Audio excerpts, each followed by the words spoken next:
ఆర్థికమైన ఇబ్బందులున్నా, వ్యాపారానికి సంబంధించిన ఇబ్బందులున్నా కానీ రేపు అమావాస్య చక్కగా బుధవారం కూడా వచ్చింది.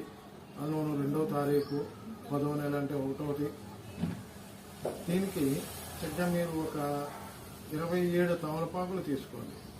27 తమలపాకులు తీసుకుని అంటే కొంచెం మంచి రకంగా ఉండేట్టుగా, సమానంగా ఉండేట్టు, మరీ చిన్నవి కాకుండా మరీ పెద్దవి కాకుండా చిన్నవి కాకుండా మంచివి తీసుకుని రేపు ఉదయమే చక్కగా స్నానం చేసి చక్కగా మీ ఇష్టదైవాన్ని, కులదైవాన్ని తలుచుకుంటూ కానీ ఏదైనా మీకు నచ్చినటువంటి దేవుణ్ణి తెలుసుకుంటూ చక్కగా తమలపాకుల మధ్యలో గంధం బొట్టు పెట్టండి.